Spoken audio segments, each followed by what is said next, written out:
água da chuva leva areia e lixo, que causa entupimento no sistema e transbordamento. Chuva escoada da forma certa pela boca de lobo não entope o esgoto. Quer cuidar da sua rua? Verifique se ela já tem rede de esgoto. E se tiver, faça a ligação. Esgoto. O trato é ficar ligado. CAGES e Governo do Ceará.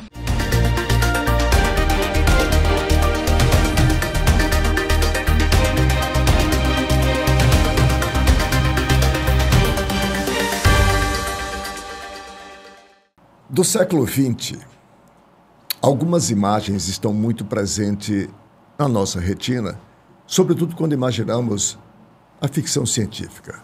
Quem não lembra daqueles carros voadores por entre os grandes edifícios nas grandes cidades do mundo? Isso era ficção científica. Hoje, os drones cruzam os céus das cidades, inclusive no Brasil, como realidade. Os carros elétricos voadores com decolagem e pouso na vertical também já são uma realidade. Entretanto, um paradoxo. Aqui na terra, no asfalto, o transporte público ainda é muito precário. Quando existe, é inseguro, quase sempre irregular e caro. Quando você imagina que Fortaleza ainda tem uma população na extrema pobreza, da ordem de 400 mil pessoas, para o Estado são 741 mil, há de convir que uma tarifa, mesmo de R$ 4,50, é muito caro ainda, porque isso tem um impacto, um rebatimento na renda mensal das pessoas muito grande. E o que temos pensado sobre a conquista da tarifa zero, que é algo como uma utopia, sobretudo para as populações aqui do Nordeste, mas de resto em todo o Brasil. Existem algumas experiências já hoje em prática, mas é preciso avançarmos ainda mais. Por isso eu quero desde já agradecer aqui ao Dimas Barreira, presidente do Sindônibus, empresário do setor do transporte, que assinou um belíssimo artigo, que eu sugiro que as pessoas leiam, onde ele defende e justifica, sob o ponto de vista da própria economia e da sociabilização das pessoas e da criação de oportunidades para os mais pobres, a importância de se ter um transporte com tarifa zero. Do outro lado, como participante do debate, uma pessoa não menos comprometida com todas essas conquistas sociais, que é o ex-deputado federal e ex-senador Inácio Arruda, hoje, como disse, na função de secretário do Desenvolvimento e Tecnologia para o Desenvolvimento Social do MCT. Aos dois, os meus agradecimentos. E eu queria, Dimas, começar com você. Seu artigo, como disse, me chamou muito a atenção. Eu queria que você fundamentasse qual é a argumentação que um empresário, qual é a fundamentação socioeconômica que um empresário, presidente de um sindicato, que certamente não recepciona bem essa ideia, para defender tarifa zero para o transporte público. Bem, primeiramente, um prazer estar aqui com você, Arnaldo. Desfrutar aí da sua audiência, né? Uma honra para mim, um privilégio. Secretário Inácio, pessoa que já tivemos várias vezes acompanhando a atuação política, porque toca muitas vezes o transporte, né? Então eu acabo acompanhando a pauta política e com isso acompanhando alguns políticos também. Prazer estar aqui contigo. Essa questão, ela realmente é um tabu não só para empresários do setor, né, de maneira geral. Nós vamos talvez conseguir falar um pouco sobre isso aqui. Eu tenho certeza que o tempo vai ser pouco, como sempre, né, mas quando você fala de gratuidade, utilizar um serviço gratuitamente, você toca aí uma série de feridas, né, é tabu, mas eu começo para falar sobre isso pela seguinte percepção que eu tenho de maneira muito convicta comigo. E não é para ser papo de bacana, para falar uma coisa que torne agradável, não. É realmente uma coisa que eu acredito. Eu trabalho com serviço público essencial.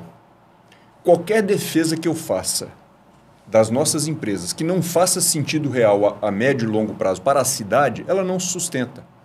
Então, se eu me convenço que uma forma que pode até ter sido importante e que eu tenha defendido por muito tempo, ela não vai funcionar mais ao longo do tempo, isso precisa evoluir, então eu tenho que passar a adotar a pauta que eu acredito que precisa ser seguida.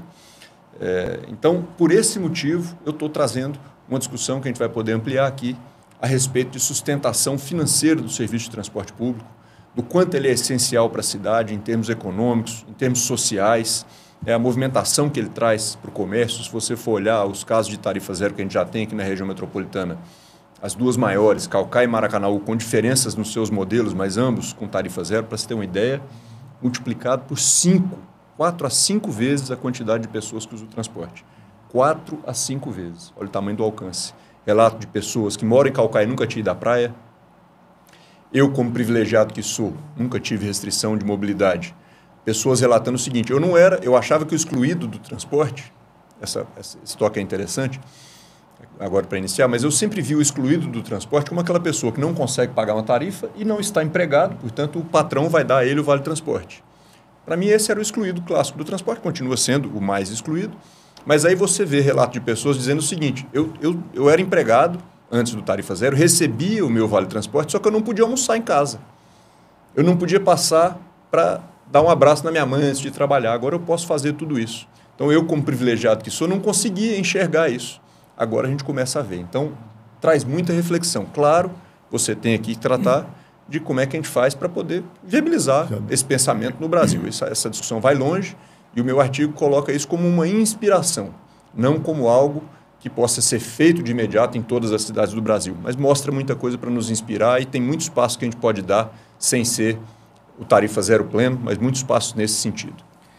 Você contextualiza de forma muito precisa quando você inicia dizendo que trabalha com serviço público essencial e que serve às cidades. Inácio, as cidades tal qual conhecemos hoje, que tem início lá há alguns milhões de anos na região da Mesopotâmia, elas existem para as pessoas, obviamente. Toda a sua infraestrutura que é criada em cima dela é para as pessoas. Senão não faria sentido a existência das cidades. Nessa perspectiva, o transporte urbano ressaltas aí como um dos mais essenciais, assim como saúde e educação. Você tem uma história de luta por essas conquistas sociais. Qual é a tua percepção sobre essa possibilidade da gente começar essa discussão e obter êxito na tarifa pública, tarifa zero para o transporte, levando-se em conta a situação financeira, econômico-financeira dos municípios, das administrações? Bom, Arnaldo, primeiro agradecer demais aqui o convite para participar do programa Observatório. Então, fico muito feliz em me encontrar conduzindo um programa que discute questões fundamentais para a vida das pessoas no seu cotidiano. E juntamente com o Dimas, que trata o tema, digamos, também do cotidiano, porque é também o seu negócio e ele dirige o sindicato das empresas que cuidam exatamente de transportar as pessoas para o trabalho, especialmente. As pessoas que se deslocam para trabalhar, mas não só. Mas o transporte público, desde o início, ele se ligou um pouco à questão do mundo do trabalho, como transportar as pessoas para o trabalho. E o deslocamento humano, desde sempre, foi um problema de custo razoável. Antes você tinha que se deslocar no lombo dos animais. Era uma maneira quase que única, ou a pé, percorrendo distâncias enormes, gigantescas, que separavam você de uma cidade para outra, desde que o homem virou sedentário e construiu as cidades para viver, dando um salto civilizacional também, que subiu o sarrafo, melhorou, porque estava todo mundo junto no mesmo lugar, mas a ligação entre um e outro sempre era um custo muito elevado. Eu tive aqui, depois veio o salto, assim, vamos correr e chegar na máquina a vapor. Você teve as carruagens, teve as carroças, etc., e tal, que tinha um custo razoável também para transporte. Mas você chega na máquina a vapor e o trem se transforma num grande equipamento de transporte público nas grandes cidades, aquelas assim, mais recentes, né, que são as cidades industriais na Europa, depois os Estados Unidos da América, a Ásia, que já são mais antigas, cidades muito mais antigas, tanto no Oriente Médio como na Ásia Oriental. Então, esse é um salto que você teve. Que teve muitos problemas, não se resolveram as coisas, né? E chegamos nas grandes cidades brasileiras, que são também, em termos de expansão. Eu estava lendo lendo o livro do Lira Neto agora, o Oswaldo de Andrade, E a população de São Paulo, nos meados do século XIX, ali 60, 1860, São Paulo tinha 32 mil habitantes. Entendeu? Ela foi dando saltos. À medida que o Nordeste perdia força no seu desenvolvimento, com as secas principalmente, e a migração era muito forte para a região Sudeste, e também a chegada de imigrantes europeus, então essa junção dos imigrantes nordestinos com os europeus deu um salto para a cidade de São Paulo, que foi se transformando nessa cidade gigantesca do nosso país. E esses problemas urbanos foram crescendo, e um dos graves problemas urbanos era exatamente a mobilidade. Eu tive a felicidade de fazer parte aqui do Conselho Municipal de Transportes Urbanos. Um debate muito aceso, porque era um período de ajustes tarifários sistemáticos, por conta da inflação sempre crescente. Ninguém conseguia corrigir o problema inflacionário. Então, todo mês ou de 45 dias, o prefeito anunciava um novo ajuste da tarifa, era insuportável. Então, criou-se um movimento social potente ali, e esse movimento terminou tendo assento ali no Conselho Municipal de Transportes Urbanos para discutir a tarifa, e discutíamos com gente muito boa e muito preparada, tanto do sindicato patronal como do sindicato dos trabalhadores, e também da universidade, que tem um centro de pesquisa muito importante, até hoje, da Universidade Federal do Ceará. O pessoal lá da Engenharia de Transporte, um pessoal muito qualificado, muito preparado, que a gente sempre dialogou muito para poder conduzir a nossa posição dentro do Conselho. Era sempre um diálogo muito grande que a gente fazia antes, para depois opinar frente ao prefeito. O Conselho ia exatamente fazer uma proposta para o prefeito. Esse foi um debate intenso. Até chegar hoje e examinar essas experiências que nós estamos assistindo aqui, nossas vizinhas cidades, que é a cidade de Maracanã, a cidade de Caucaia. Eusébio também fez um movimento em torno disso. Eusébio foi o primeiro. Também. Mas também diferente dos outros dois, tá certo? Mas são experiências que mostram que esse custo pode ser suportado pelo conjunto da população através dos tributos que ela entrega na prefeitura. Então, a prefeitura pode bancar esse custo, tem condições de bancar esse custo. E é mais viável para a prefeitura e para o município e para a população do que você deixar todo o custo do transporte realmente nas costas dos trabalhadores. Isso é muito complicado. Então, eu vejo assim como uma estrada ainda que a gente tem que percorrer, e a gente pode dar velocidade. Não tem velocidade na internet, não tem velocidade na inteligência artificial, nós não estamos nas biqueiras da transformação quântica. Então, por favor, vamos também transformar, que é isso que você falou. Nós estamos lá, o avião, o carro voador, e embaixo você não consegue ter mobilidade. É possível, sim, que a gente faça isso com rapidez. É um paradoxo realmente muito grande. Só para dar uma dimensão, Dimas, eu quero trazer aqui para a discussão do que nós estamos falando para o internauta, do atraso. Mobilidade urbana. Esse conceito, só agora no início do século XX, XXI, digo melhor, é que ele entrou. Sequer fazia parte do nosso vocabulário. Mobilidade urbana, né? Então, olha, isso dá uma dimensão do nosso atraso em relação à questão do provimento de um transporte e tal.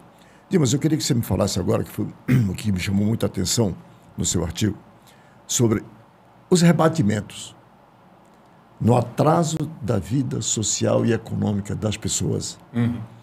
De um jovem, principalmente, buscando construir a sua vida, quando ele não consegue pagar uma tarifa de transporte para se deslocar, para sair ali do seu, digamos, habitat. Arnaldo, eu tive uma conversa recentemente, um debate com um advogado de Goiânia, estou tentando lembrar o nome dele aqui e me escapou. Mas ele tinha uma leitura interessante. Ele dizia, olha, e no final eu vou explicar que, mais uma vez, que tarifa zero é uma inspiração aqui. A gente tem vários passos a dar antes de realmente falar nisso de maneira tão ampla, na minha leitura. Mas ele dizia o seguinte, tarifa zero não é uma questão desejável. Na leitura dele, é uma obrigação que o Estado brasileiro tem sido omisso.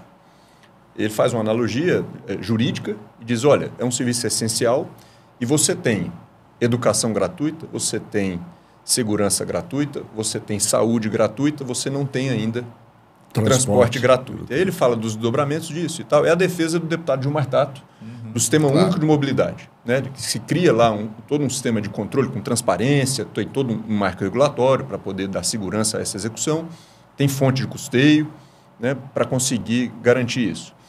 Acho que não tem um serviço público que incomode mais a população com qualquer defeito ou dificuldade que ele tenha de desempenhar adequadamente do que o transporte público. Porque o transporte público é uma rotina.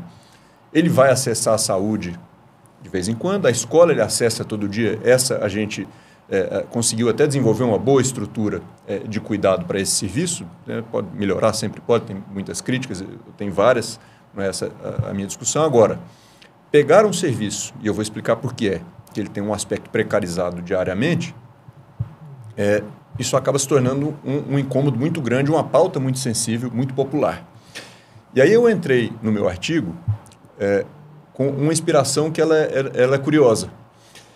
Essa percepção do impacto e do impacto limitante que o transporte coletivo precário pode ter, ou caro, na vida das pessoas, especialmente das pessoas carentes, veio de um debate que eu assisti no YouTube, onde estava lá o ator Morgan Freeman.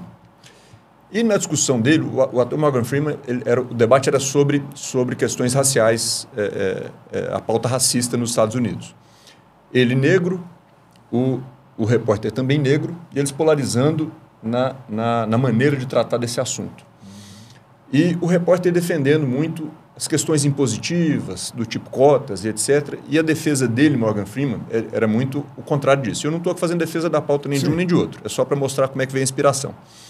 Ele dizia o seguinte, aqui nos Estados Unidos, né, que é onde ele estava lá discutindo, a gente, com esse exagero, está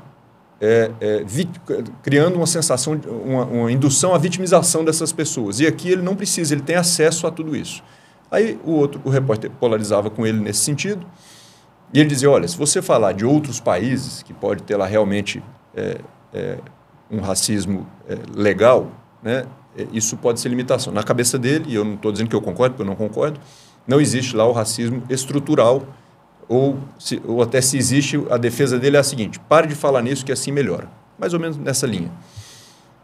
E aí o repórter fala, olha, mas você precisa conhecer, se lembrar da realidade dos bairros em que as pessoas ficam presas lá e não conseguem escapar daquele ambiente de miséria e crescem naquele ambiente sem ter acesso a essa evolução que está em outros cantos da cidade. Ele fala, o ônibus roda todo dia. Na defesa dele, muito liberal, de cada um por si, eu volto a dizer, não é isso que eu estou defendendo, mas aquele comentário me despertou muita coisa. Eu falei, poxa, o quanto é impeditivo uma criança, um jovem que está dentro de um bairro, às vezes muito comum, filho de mãe solteira, que passa a tarde dentro do bairro solto, porque a mãe tem que trabalhar para sustentar os filhos, fica lá à mercê de criminalidade, da turma que é a única que ele consegue se inserir às vezes, e aí, naquele começo, vai cativando ele, como a turma dele, depois o aprisiona. Né? Ele não teve oportunidade. Às vezes tinha lá um serviço, uma areninha, um lugar que ele pudesse descobrir que ele tem uma vocação musical, que ele pudesse se preparar para algum trabalho, estudar informática. Isso tudo tem em algum lugar da cidade, só que ele pode se sentir impedido de acessar. Ele precisa ter transporte. Foi daí que eu comecei. Gratuito para poder buscar esses serviços. E pode ser para públicos direcionados, né? Pelo menos num primeiro momento. Mas o que eu estou chamando a atenção neste momento é o quanto o transporte pode ser limitante, o quanto ele é importante, o quanto ele traz de benefícios, de capacidade, de autonomia para as pessoas, se a gente puder ofertá-lo de maneira mais acessível, mais universal. Esse é o início da discussão, foi como surgiu o artigo. Essa é uma visão sociológica, Inácio, que ele coloca, né? Numa perspectiva do desenvolvimento socioeconômico das pessoas, especialmente dos jovens, né? O direito de ir e vir para onde ele imaginar e quiser. Sim, o negócio não vai sumir, em termos de negócio, tá certo? Mas ele pode ter um outro padrão de financiamento para o trabalhador.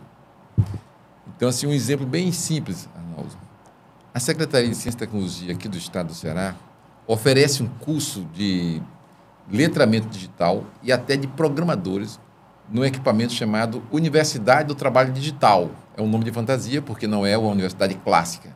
É um centro de formação de pessoas no edifício São Luís, ali no 12º andar, 11º e 10º andar do edifício São Luís, você tem ali uma escola de formação na área de TI para a população, é aberto para a população pobre. E quando você abre as inscrições para os cursos, tem ali pelo menos uns 10 cursos na área de TI, desde o letramento digital até cursos sofisticados de programador, então está tudo ali. Então essa população se inscreve. E o principal problema dessa população é chegar no edifício São Luís. Ou seja, se inscreve um número significativo. Sim. E não termina, não porque consegue ele não terminar tem como porque se locomover. Ele não vai tem ali na dinheiro primeira para semana, pagar. na segunda semana, na terceira semana, ele diz, eu tenho que ter um meio de me locomover. Eu não consigo pagar mais o transporte. O transporte é caro para ele se locomover. Isso para uma formação importantíssima. É uma questão de cidadania hoje. É que o Dimas acabou de Claro. dizer. É impeditivo para que ele possa ascender. Outro exemplo assim muito também importante.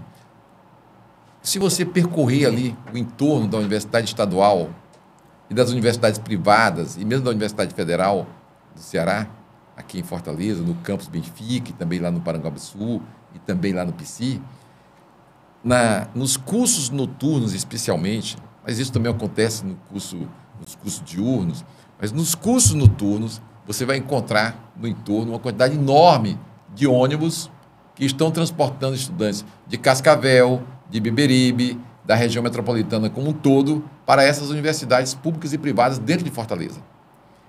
Ocorre que a maioria começa o curso também e não consegue concluir. E um dos impeditivos é o preço desse transporte, que é dividido ali entre os estudantes que vêm de cada cidade. Então, você tem um programa de transporte escolar para o ensino fundamental e o ensino médio, quer dizer, o ensino básico fica ali coberto com o transporte escolar, mas quando você chega na educação superior, que hoje é quase uma exigência de você também universalizá-lo, né, você não tem o transporte. E esse aluno termina saindo da universidade, essa camada mais pobre termina deixando a universidade por conta de um problema de mobilidade urbana. Então, por isso que a gente tem que ir sempre examinando. Então, veja, no transporte de ensino fundamental e médio, para o estudante, você tem a gratuidade. Ele vai pegar lá na casa, tem a rota, passa ali nas casas, deixa na escola, traz de volta o aluno. No caso do ensino superior, não tem. E grande parte das cidades não tem, digamos assim, as condições e a infraestrutura para ter sequer transporte público. A maioria das cidades nossas no estado do Ceará não tem transporte público nenhum. É o Deus dará. Então, cada um vai fazendo. O cara pega o carro dele e vira transporte público no seu próprio carro. Cada um vai fazendo do jeito que pode. Às vezes não tem nem sistema de táxi, de transporte dessa natureza. É a moto que vai se transformando também num veículo de transporte público. Não tem, às vezes, nem regulação nenhuma. A maioria das cidades não tem esse serviço. Embora tenha o serviço de trânsito. Ele bota lá o sinal de trânsito. Mas a regulação do transporte público para a população ainda não existe. Cidades grandes, se você for examinar, cidades grandes do estado do Ceará não tem transporte público nenhum. Ô Dimas, antes de encerrar esse nosso primeiro bloco, eu tenho uma curiosidade, e eu imagino que os que estão nos assistindo também. Dentro do sindicato, do Sindiônibus, como é que essa sua proposta é recepcionada? Pelos seus colegas empresários, enfim. Não é consenso, mas evoluiu muito. Como eu disse, como inspiração, eu diria que já todo mundo compreende essa proposta como uma boa inspiração. Existe muita insegurança, a cultura de segurança jurídica para contratos de concessão no Brasil ela é muito ruim, ela afasta muita gente boa, atrai muito aventureiro, e isso tudo gera receio. Quando eu deixo de ter autonomia, porque quer queira que não, quando eu estou arrecadando tarifa, eu arrecado diretamente do passageiro e eu não dependo, muitas vezes, de uma estrutura política, de uma melhor compreensão, de uma pontualidade, ou não vou lá ter que disputar espaço no orçamento, como é comum hoje, com a participação dos subsídios, né, com a saúde, com a educação, tudo isso é muito difícil. Então, a cobrança diretamente do usuário, de maneira geral, para todas as áreas de concessão, não só de transporte, ela é entendida como uma grande segurança. Quando você vai buscar financiamento, é um dos itens. Quanto mais você consegue arrecadar direto, maior a segurança para você conseguir financiamento com maior volume de recursos e mais barato, né? Mas essa discussão ela vem aumentando, ela vem se ampliando e não é mais tabu dentro do setor. Ela não é consenso, mas ela vem evoluindo também dentro da visão dos empresários, e eu diria não só aqui em Fortaleza, tá? No Brasil como um todo. Eu sou conselheiro da nossa Associação Nacional das Empresas de Transporte Público há muito tempo, desde 2011, 14 anos, e lá também o tema evoluiu muito. Se perguntar qual é o preço da tarifa para o cidadão no VLT. Gratuito. Por enquanto ainda está gratuito. Já tem por enquanto de, sei lá, 5 anos. 5 anos. 5 anos, tá certo? Para a gente ter ideia do que é possível ser feito.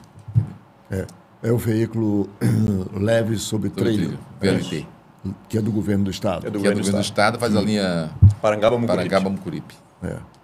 E também já liga alguns municípios da região Tem o metropolitana. VLT também, Calcaia. Isso. Vai até o município de Calcaia. Tem um outro, e aí tem o metrô mesmo, que é a linha sul, para a área de Maracanã. Esse tem uma tarifa, R$ 3,60. Que é inferior à tarifa do transporte urbano ônibus. Né? Mesmo não sendo gratuito, aonde não é gratuito, mas quase. a cobertura geral do Metrofor, para você ter uma ideia, ela deve ser em torno de 10%. 90% é subsídio. Mesmo existindo alguma tarifa, se você talvez for por outros calcular motivos, o preço na ponta do lápis, você está pagando 10% do valor da tarifa real. Entendeu? Bom, eu vou fazer um intervalo, mas antes eu quero colocar aqui uma nota que eu considero de utilidade pública muito importante para você, internauta que nos acompanha. A CAGES realizou no último mês de maio o primeiro Fórum de Sustentabilidade e reforça o compromisso com a agenda global. O debate contou com a participação de representantes da Organização das Nações Unidas, da ONU, e discutiu a urgência de práticas mais sustentáveis para reduzir os efeitos da crise climática, que esse é um outro problema muito grave de discussão para a humanidade. Eu vou fazer um rápido intervalo e já voltamos sequenciando o observatório, discutindo hoje tarifa zero para o transporte público. Um instante só.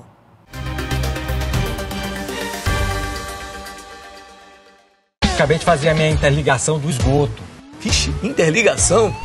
Pra quê, homem? Xiii, vai dar ruim. Sabia que a falta de ligação de esgoto é uma das maiores causas de doenças e poluição? Se não tiver esgoto ligado à CAGES, o que sai da sua pia e do seu vaso vai largando sujeira e mau cheiro por onde passa. Verifique se a sua rua já tem rede e, se tiver, faça a ligação de esgoto. Esgoto. O trato é ficar ligado. CAGES e Governo do Ceará.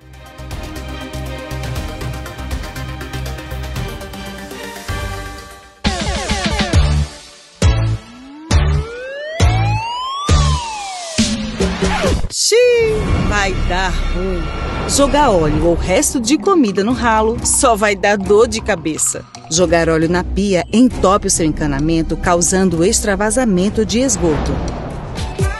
Faça o descarte de óleo corretamente. Esgoto. O trato é ficar ligado. CAGES e Governo do Ceará. De volta com o Observatório, hoje discutindo aqui tarifa zero para o transporte público e mostrando os rebatimentos, os impactos que a tarifa de transporte tem, por exemplo, na renda das famílias. O IBGE acaba de publicar uma pesquisa onde mostra que o transporte público hoje, em termos de Brasil, a despesa com o transporte público compromete pelo menos 20% da renda familiar. Olha, 20% da renda familiar dos mais pobres, grande parte desses que vivem das transferências dos programas sociais, isso tem um impacto altíssimo, muito alto, muito significativo. Portanto, para que você tenha uma noção da importância dessa pauta que nós estamos discutindo aqui, que é construir meios para que o transporte urbano seja o mais rápido possível gratuito. Eu queria, então, reabrir aqui a discussão, Dimas, com esse impacto econômico. Então. E qual é o modelo que, quando você propõe a tarifa zero, qual é o modelo que se propõe para que o poder público possa assumir? Porque isso, obviamente, haverá participação da prefeitura, que, por sua vez, deverá buscar também participação de outras fontes de financiamento, porque a gente sabe que o transporte custa. Mas se é possível, eu acho que não cobrar a taxa do lixo, né? E o prefeito atual de Fortaleza fez isso, quer dizer, ele extinguiu a taxa de lixo, que era uma cobrança da administração anterior. Por que também não se pode extinguir a tarifa do transporte urbano? Vamos lá. Procurar ser objetivo aqui fica difícil, mas a gente realmente mora num país em que muita gente acha que é pobre e quando você vai estratificar a renda das pessoas, essa pessoa é rica. É curioso isso, né? Eu, por exemplo, como privilegiado que sou, tenho dificuldade de fazer essa leitura do quanto determinado valor impacta na renda familiar. Quando você pega para estratificar, é muito mais gente com a renda muito abaixo do que a gente de fato tem percepção, porque acaba que você não enxerga isso com facilidade. E o transporte tem um impacto muito relevante, sim, e vou citar aqui alguns aspectos antes de falar do que eu vejo como proposta. Se você pegar os relatos do comércio, por exemplo, em Caucaia, as lojas começaram a bater recorde. O comércio de Caucaia festeja e valoriza muito o sistema de tarifa zero que foi implementado lá. Mesma coisa em Maracanaú. Por que eu estou falando mais de Caucaia, mais de Maracanaú do que, por exemplo, Eusébio e Aquiraz? Que o Eusébio foi o primeiro, foi o primeiro a implantar. Vários aspectos. O Eusébio começou já com o sistema de tarifa zero, né? Tem lá o TRUI, transporte urbano do Eusébio. O Aquiraz tem um outro nome, transporte gratuito do Eusébio, salvo engano, do Aquiraz, TGA. Mas são sistemas bem menores e já começaram gratuitos. E o Eusébio, em especial, é uma cidade que tem uma característica fiscal muito diferente. Quando você vem para uma cidade maior, por exemplo, se você for falar de Fortaleza, muita gente não sabe. Fortaleza é a capital mais densa do Brasil. Ela não é muito densa, ela é a mais densa do Brasil. Uma cidade que tem muitos desafios. Você tem um Parque do Cocó no meio, então tem coisa que fica é um perto longe, você tem que dar a volta. Então, tudo isso são desafios para o transporte, custa caro, não é só, e é outra coisa importante quando se fala de financiamento de transporte, se compreender. Não é que um município menor é mais barato, mas proporcionalmente é a mesma coisa. Não é. Quanto maior, mais difícil. Existe um levantamento que foi feito por um rapaz falando das experiências de tarifa zero no Brasil, já são mais de 100, nem todas com tarifa zero amplo, como é Caucaia, que não precisa nem de catraca, mas você tem ali nas cidades menores, custando alguma coisa de centavos, ele fez uma conta por cidadão dia. Ele dizia, olha, tem cidade que, e a gente encontrou, por exemplo, Maracanaú, salvo engano, é dessa ordem, 8, 9 centavos por cidadão dia o custo.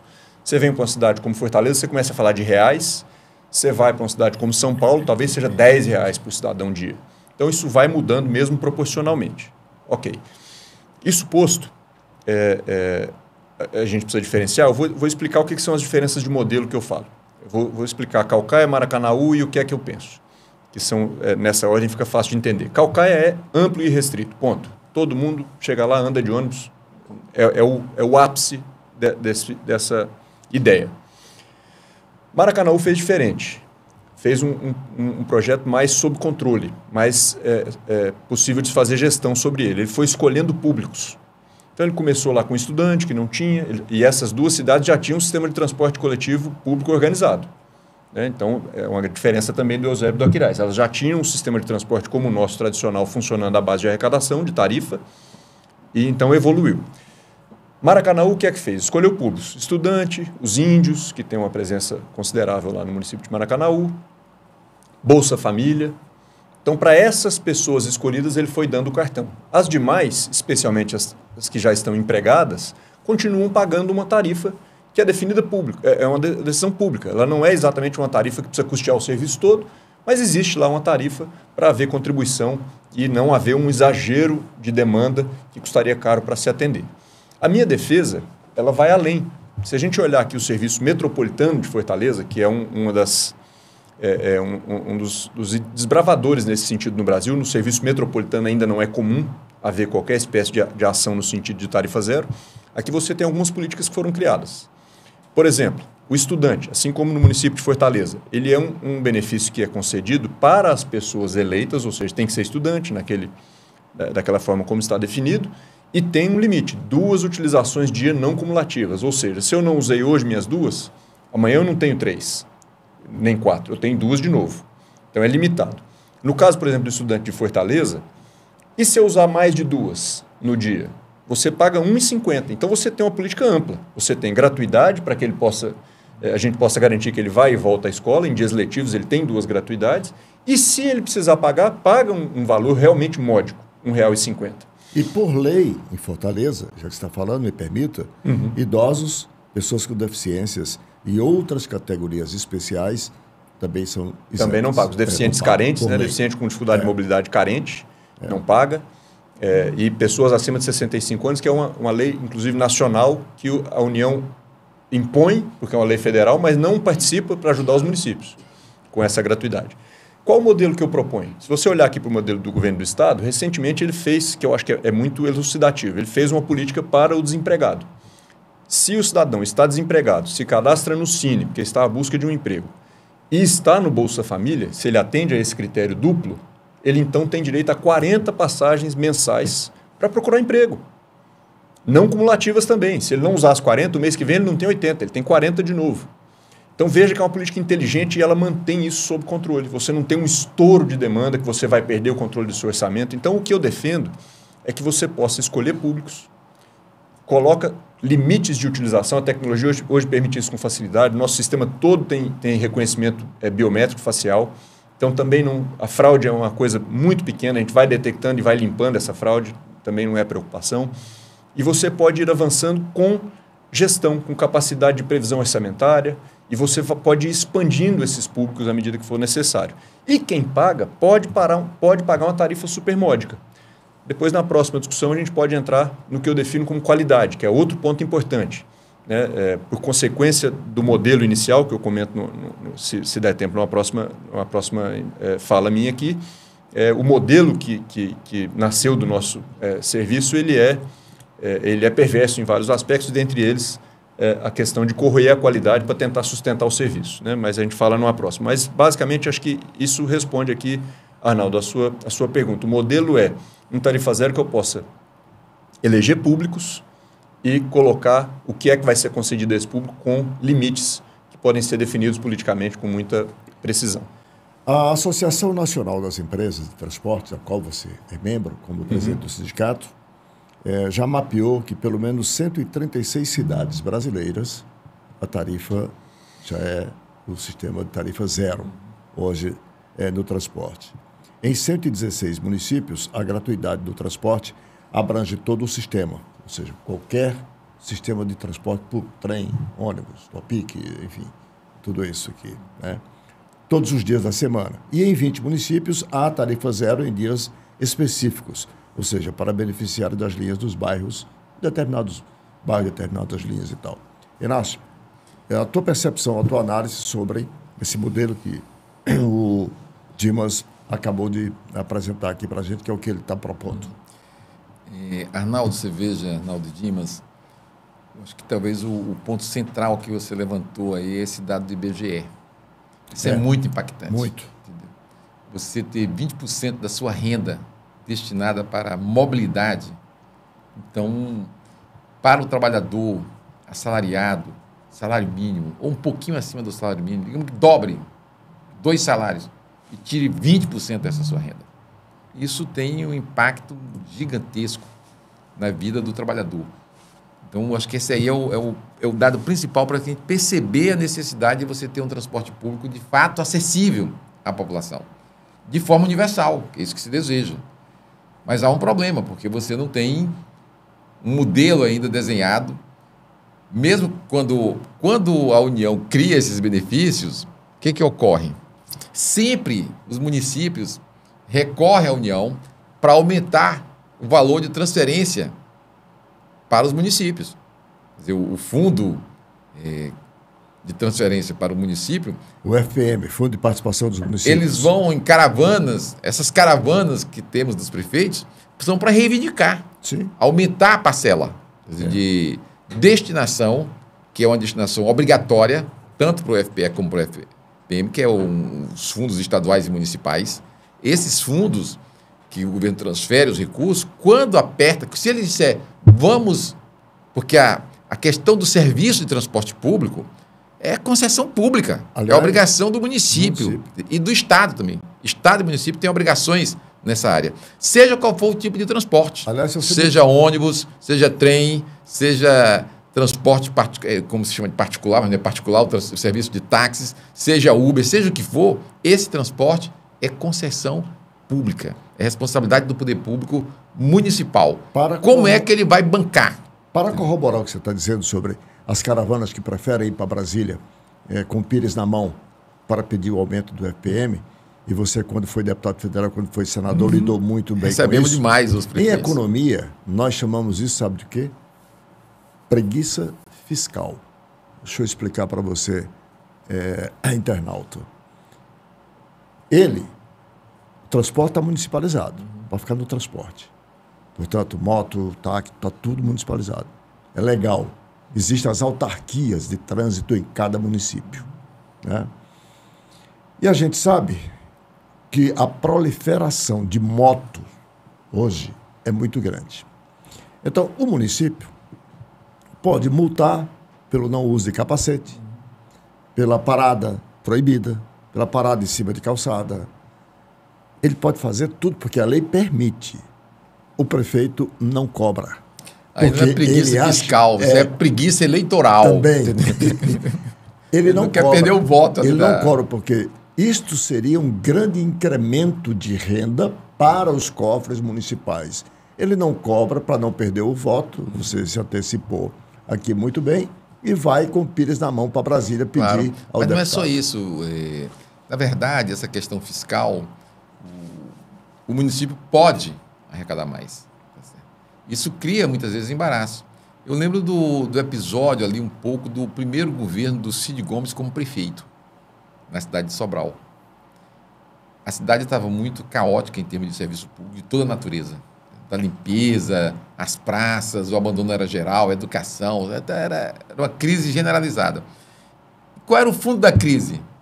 Era a incapacidade do município de arrecadar os seus tributos, de garantir que eles fossem arrecadados. Quando o Cid chegou, ele causou esse impacto porque ele passou a arrecadar. Isso criou um tumulto no meio da população. Teve a coragem. Mas quando o serviço começou a aparecer, quando a prefeitura começou a mostrar que você arrecadar melhor também tem um serviço melhor, o governo dele foi para cima, entendeu? Os índices então de aprovação foram subindo permanentemente. Acho que de fato tem os dois aspectos, que é a preguiça de você exercer o seu papel no município, que também você pode arrecadar, e também a preguiça eleitoral. Mas se conjuga com uma terceira, que é o problema do nosso país, especialmente. Um problema grave do Brasil. Você vê que nós saímos de teto de gasto, que foi aprovado pelo Temer, para uma situação quase que invertida, que é de déficit zero. Então, o país tem ou teto de gasto ou tem déficit zero, que é um país em desenvolvimento, que tem muita coisa para resolver. Então, ele tem que ter capacidade de investir muito alta, muito elevada. E déficit zero e teto de gasto limita essa capacidade. E essa capacidade, ela é abocanhada, digamos assim, no popular, por quem? Entendeu?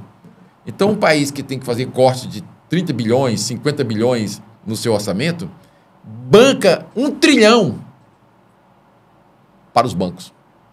Entendeu? Para o rentismo chamado. Então, essa é uma barbaridade.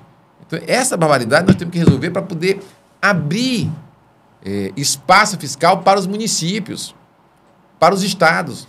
Porque a União tem capacidade, sim, de transferir mais. Mas ela está segura pelo déficit zero, que é a garantia que você vai passar esse 1 trilhão para a banca, que vive do rentismo, ela não está produzindo nada. Banca essa, diga-se de passagem, que está usando do seu lobby, como sempre usou, para não aprovar o IOF agora.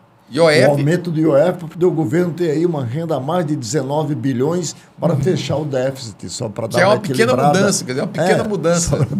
Que você pode... O que é que tem sido feito, inclusive, com o IOF seguidamente? A pessoa pode até perguntar aqui para nós, ô Inácio, o que esse IOF tem a ver com o meu transportezinho aqui? Tem muito a ver. Tem tudo. Ocorre que, por exemplo, o governo, na gestão, ele tem que ter essa liberdade, entendeu? Muitas vezes, o que o governo fez? Reduziu o IOF. Entendeu? Para atrair mais gente para os programas que ele tinha, os diversos produtos que ele oferecia. E ora você aumenta um pouquinho. Essa liberdade você tem que ter. É claro que ninguém está aqui defendendo aumento de tarifa. Nós estamos comentando uma pauta que está em discussão aqui nesse instante. Queria abrir uma divergência, mas aí não no IOF, na participação do governo federal, quando você puder. Mas há um aspecto a ser colocado aqui. A Câmara Federal e o Senado, que estão contra, nesse instante, essa mudança na cobrança do IOF, é bem que poderiam dar o exemplo, né? Eles têm 50 bilhões na Câmara só para emendas parlamentares. 30 bilhões desses 50 são impositivos, ou seja, é obrigatório o governo repassar. Esse aumento do IOF daria um aporte de apenas 19 bi.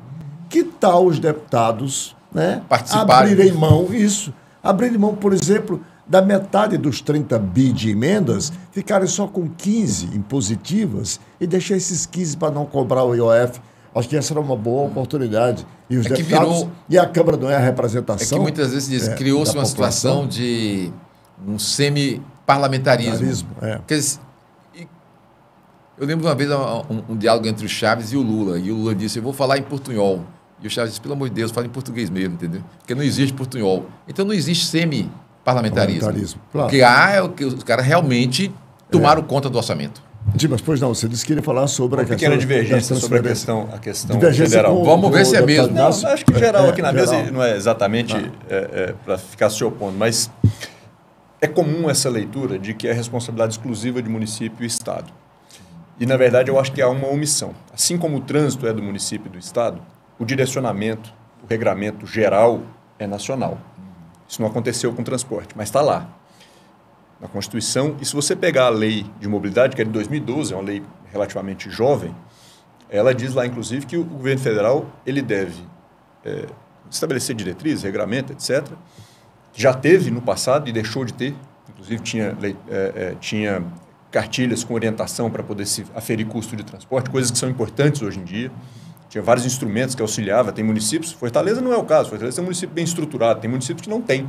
O governo federal poderia ajudar, a maioria. E tem lá que ele, inclusive, é obrigado a dar assessoria técnica e financeira. Então, eu volto a dizer, você tem uma imposição de uma gratuidade para o público acima de 65 anos, que é federal, e o governo federal não chega junto. Por que é que não tem, por exemplo, foi criado lá o Mais Passagens, esqueci o nome, como é que é a passagem a R$200, tem um nomezinho desse programa, o transporte aéreo. Por que é que não tem lá, acima de 65 anos, chega e voa de graça? Qual é a diferença? Não tem diferença. É a mesma coisa, só que lá é mercado. Tudo bem. Então, fala, olha, não vou impor, porque aí é mercado, mas eles poderiam ter rateado isso entre os demais passageiros. Não estou defendendo que faça, eu estou só mostrando o quanto é diferente. Aqui, que é serviço público, eles vêm e retiram a gratuidade, mas não comparecem. Sabe o que causou isso no tempo em que era... É uma grande contradição mesmo. Para o setor mas vai ficar pior, que é privado, eles dão essa isenção toda. Eu não estou dizendo que isso é um governo ou outro. Isso é história. Né? É que mas também é concessão pública. Sim. Também é concessão pública. Pois é. Seja executado o serviço pelo setor privado ou pelo setor público, é uma concessão pública. Tanto para o transporte de passageiros terrestre, que a União já teve participação direta grande, quando você tinha a rede ferroviária continua sendo regulado, nacional. Né? Ele tinha regulação, mas não é só isso, ele tinha regulação e ele exercia.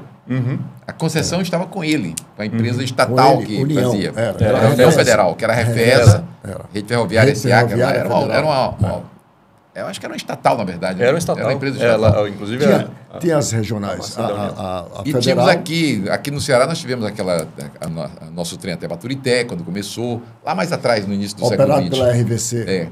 Mas assim, você tinha obrigações. O governo federal, ele, ali na década de 70, quando teve essa mega expansão urbana e concentração nas grandes cidades, eles constituíram dentro do Ministério do Transporte acho que era uma empresa pública que cuidava desse debate sobre transporte urbano no país, entendeu? E também transporte metropolitano, porque eram os grandes crescimentos. Era São Paulo com aquela mega região metropolitana, a nossa aqui também foi crescendo, Belo Horizonte, Rio de Janeiro, que tinha grandes... Em alguns lugares é maior do que a própria capital. Interligado ali. A conurbação. A Baixada Fluminense ali é gigantesca, está ligado diretamente a a cidade do Rio de Janeiro. Então, eles criaram, tinha o nome JPOT. JPOT. Que estava ali dentro do A cartilha que eu me referi de Ministério, curso. então. Estava ali dentro. Até hoje utilizado. Nós porque não usamos, tem nós usamos aliás, demais aquilo teve ali uma para o evolução. debate no Conselho Municipal de Transporte Urbano de Fortaleza. Entendeu? E, aliás, eu fui várias vezes lá, para discutir lá no JPOT. Foi feita uma atualização da cartilha de JPOT há coisa de 5 anos, mais ou menos, ainda tendo a cartilha de JPOT como base. Como base. Essa lacuna Então, é terrível. De fato, o problema Quer dizer, o que aconteceu desde a Constituição de 88? Você foi no sentido de fortalecer as unidades federadas, municípios e estados. Vamos transferindo as responsabilidades da execução dos serviços para municípios e estados. Qual é a reclamação? É que está bem. Eu não posso legislar ampliando a capacidade arrecadada do município. Já está dado qual é o tributo que o município pode arrecadar. Mesmo há uma situação de o famoso imposto de herança, que nos países desenvolvidos, que são assim, os mais liberais, como os Estados Unidos e toda a Europa, é da ordem de 50%, de 30%. A taxação das chamadas grandes fortunas. Que é um meio... Você nem precisa discutir mais taxação de grandes fortunas. Você discute imposto sobre herança. Só que aqui nós fizemos o imposto sobre herança com um teto de 8%. Tá certo? E a maioria dos estados nem consegue cobrar isso, entendeu? Cobra 4%, cobra 2%, não cobra 0% porque está impedido de cobrar 0%, tá certo? Que é uma maneira de você ampliar a capacidade de arrecadar dos estados. Mas os estados entra o problema da crise política e eleitoral, muitas vezes, também nessa questão. Você disse que queria... eu queria só concluir. Essa divergência se configurou como convergência, entendeu? Muito bom. Mas eu vou concluir a explicação da divergência, porque, especialmente no modelo anterior, que eu acho que a evolução vai mudar, mas ainda ainda é vigente, o serviço ele nasceu de forma emergente, com uma lógica de mercado. Né? Empresas que foram em bairros iam ligando para o centro e tal, depois foi passando a ser regulado, também de maneira emergente, foi se aprendendo. Controle como o Conselho Municipal, que o secretário Inácio participou, que ia verificar a tarifa e tal. Como é que eles se sustentavam? Era o custo do serviço, essa é a grande discussão do setor das empresas com a prefeitura. A difícil discussão é quanto custa o serviço. Você tem um monte de variáveis, um monte de coisa, combustível, preço do carro, salário, os encargos, etc. Tudo isso é quanto custa. Deterioração do equipamento, depreciação, qual o valor do serviço, etc. Muito bem, chegou aqui num valor. Aí o que se fazia com isso? Divide por quem paga. Essa era a tarifa técnica, era a tarifa que tinha que ser decretada. Quando você tirava lá da ponta, 65 não vai pagar mais não. O estudante, vamos colocar ele aqui para ser meia, né? Era assim. Aliás, não tinha outra fonte de custeio, eu não coloquei existia. a meia estudantil na lei orgânica municipal e gerou uma crise, inclusive muitos artigos de colegas aqui do Arnaldo, questionando quem é que ia pagar a conta. Pois é. Claro, ela está no bolo, mas você deu acesso, na verdade, em Fortaleza... Não sou contra, sou a favor dela. O acesso dos estudantes é ilimitado. Por quê? Porque o estudante vai para a escola, mas ele também vai para a praia. E hoje não é meia. Né? E hoje não é bem menos que meia. Claro. Ela é um terço da passagem vigente. Teve uma mudança, aliás, na legislação federal, fez essa alteração. Criou essa marra. Mas você podia ter a liberdade. Eu vou em casa, almoço e volto para ir a um grupo de teatro que se reúne lá no Zé de Alencar, eu volto. Ela atende a tudo que a gente estava falando aqui. Era isso. Mobilidade. Mas a gente... Era transferido para a passagem. Então, é uma gratuidade que ela é dada acima de 65. Não há fonte de sustentação direcionada a esta gratuidade, a arcar. Teve uma única vez que passou uma ajuda do governo federal, achei que dali para frente ia destravar, não destravou. Mas quem é que paga por ela? É a pessoa que às vezes vai procurar emprego, porque não tem nem critério socioeconômico. Tem mais de 65, está liberado, ponto. Sim. Ok, mas então tinha que ser arcado com esse custo. Quando você não arca, aqui em Fortaleza que já há subsídio, mas da ordem de 80% da arrecadação é através de tarifa. Subsídio é a menor parte. É de 20 a 30, discussão para outra hora. Mas você, ao impor uma gratuidade sem fonte de custeio, aquilo tem um impacto nos demais que pode estar sendo também um impacto dolorido para quem está ficando com ele. Então, é preciso haver a fonte de custeio, a gratuidade ou o benefício, ele é super bem-vindo, importantíssimo por tudo que a gente já falou. O que nós precisamos discutir é o modelo de sustentação desse serviço como um todo e dos benefícios. Eu quero saber qual é a posição do prefeito, da administração pública municipal, sobre essa discussão de se avançar para a tarifa zero. Vocês já sentaram com a atual administração? O Arthur Bruno já deve ter lido o artigo. Qual é? Com certeza. Qual é a posição da Prefeitura em relação a essa proposta tão bem-vinda, sobretudo porque vem aí do sindicato? Obviamente, eu não posso falar pelo prefeito, né? Mas a gente já conversou algumas vezes, sim, sobre transporte. É uma problemática hoje para a maioria das capitais. O que está acontecendo é um colapso financeiro para poder sustentar o serviço. Por essa lógica que ele vinha anterior, que ela permanece ainda, ela vai longe ainda para poder lidar com isso. Quando você vivia de arrecadação, como é que você... isso é tão perverso que para um serviço público essencial, uma das formas que você tinha de tentar manter o serviço sustentado é precarizar o serviço, é uma super otimização. Então você corta qualquer sobreposição, você tem uma área rarefeita ali de poucas pessoas, pouco adensado, pode ser importante atender, mas, poxa, tem pouca gente pagando passagem, então, como parece uma lógica de mercado, é como se essa área infelizmente não justifica, não vai atender, porque não tem sustentação financeira, mas pode ter lá, por exemplo, uma grande quantidade de idosos, né, ou de estudantes hoje, enfim. Então, essa discussão ela precisa ser refeita, mas não é fácil de fazer. O prefeito, eu posso dizer que ele é sensível ao assunto, nós já discutimos bastante, mas para a gente falar que tem uma proposta que a cidade vai implementar, isso ainda tem muita discussão a fazer. Garantia uma gestão recente, zero, né? E qualidade. Chegar na ponta com qualidade. Esse é um problema também grave. Você veja que no caso da energia elétrica, que era uma situação dramática no país, fez-se um programa cruzado chamado Luz para Todos. O governo federal subsidia o programa. Quer dizer, ele tem um caixa, ele tem um fundo de arrecadação aqui, e ele então passou a subsidiar a energia para chegar lá na região mais remota que você puder encontrar. Vou colocar energia lá, tá certo? Agora, eu vou subsidiar. Aquele ribeirinho ali, ele não vai poder pagar. Então, eu tenho que subsidiar fortemente para a energia chegar lá. E ela é um fator de retorno gigantesco. É como o transporte público. Então, um exemplo talvez não seja exatamente a mesma coisa, mas como você é um homem das letras, tá certo, Arnaldo? O Paulo Coelho resolveu tirar os livros dele. Você sabe que você cria um copyright que vai ficar ali praticamente, às vezes, na mão ou fica na mão quando é um escritor que tem muita força, fica na mão do escritor, ou fica na mão da editora. Tá certo? Então ele abriu, colocou todos os livros dele na internet. Aí o cara pode baixar de graça o livro dele. Aí o cara disse, mas você perdeu a razão, você não vai ganhar mais nada. Foi o contrário. As pessoas liam um livro e diziam, pô, que livro? Eu vou comprar um livro desse que eu tenho que dar de presente para o Arnaldo Santos, tá certo? E assim fazia. Então a venda de livro dele cresceu imensamente. Então, se você permite que a população tenha uma mobilidade minimamente razoável, você vê que essa explosão do comércio de Caucaia, o centro comercial de Caucaia, essa analogia, se deu por essa tarifa. Entendeu? Essa analogia que você faz aqui, traz, ela é muito importante para a gente pensar para além apenas da cobrança. Se eu permito a gratuidade ampla, geral e restrito para a mobilidade urbana, isso vai impactar, como o Dimas disse aqui, no aumento exponencial de venda no comércio.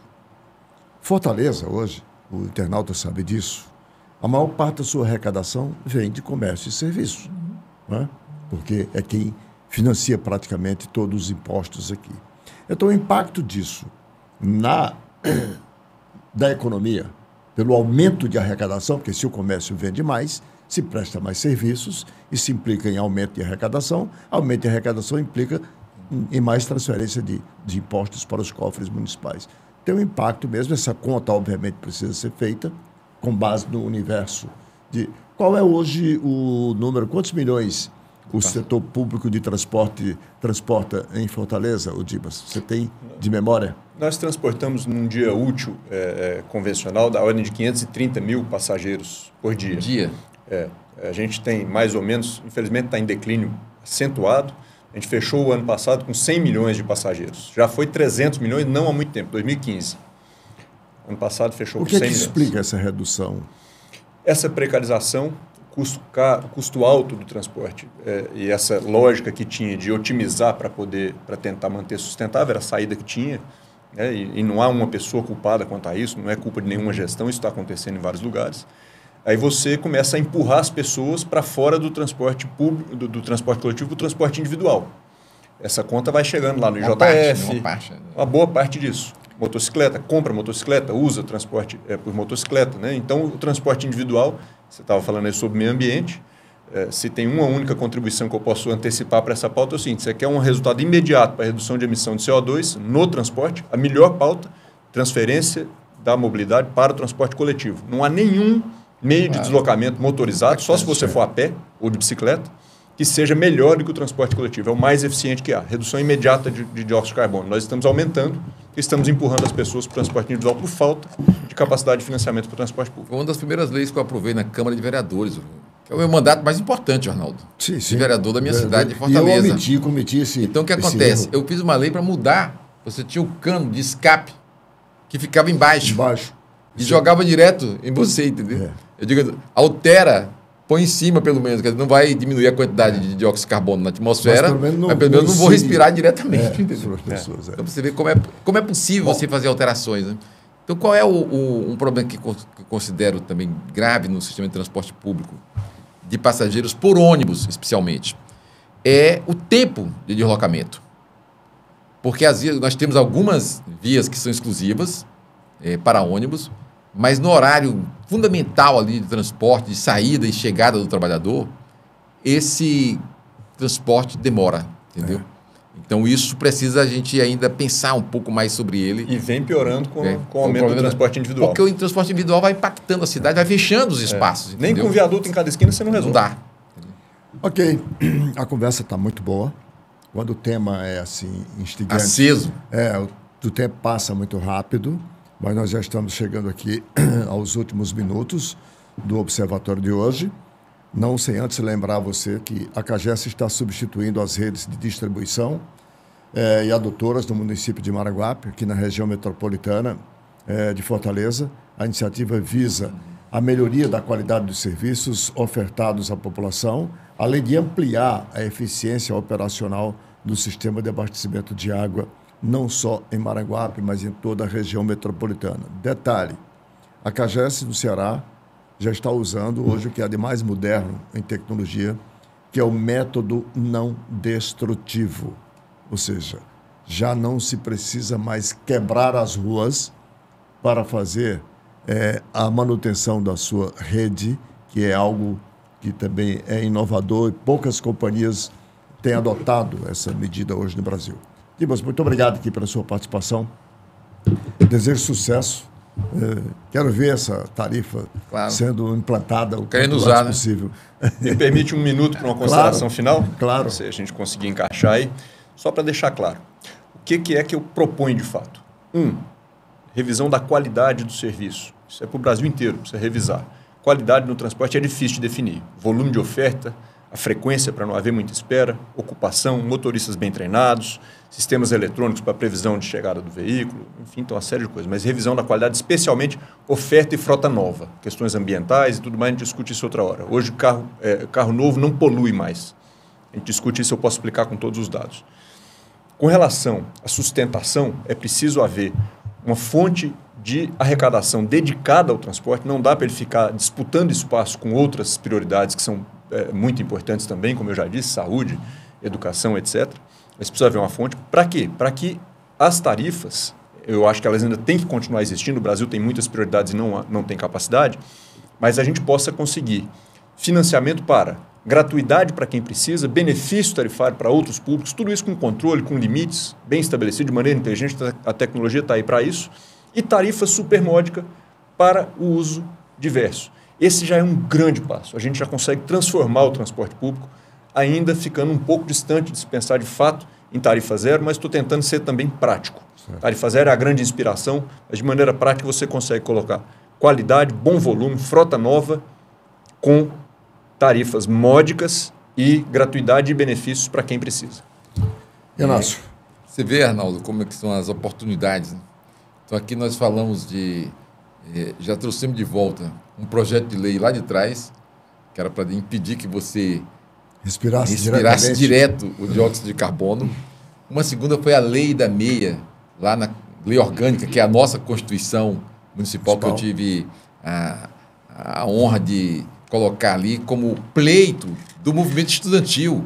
Era o DCE da UFC, que era o principal na época, mas várias, Unifor, todo mundo participou muito ativamente, e induziu uma outra lei, que foi a lei da meia cultural.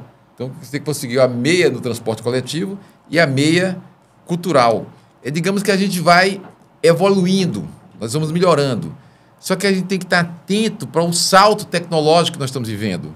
É muito rápido. Daqui a pouco você vai ter que ter só a faixa exclusiva, você vai ter que ter uma faixa magnetizada, onde o ônibus vai passar sequer sem motorista. Entendeu? Então, olha o grau de possibilidades que você tem para diante, que já está em curso. Isso como você disse, os carros voadores já estão aí. Eu abri o programa... Mas veja, Na China o primeiro desenho de helicóptero veio do Leonardo da Vinci. Até chegar no avião com Santos Dumont, demorou um tempo. Agora não, amigo. Agora você está pensando ao meio-dia e às vezes à noite o produto já está sendo apresentado, entendeu? E com eu queria agradecer demais aqui a oportunidade, Arnaldo, de poder participar desse debate tão importante.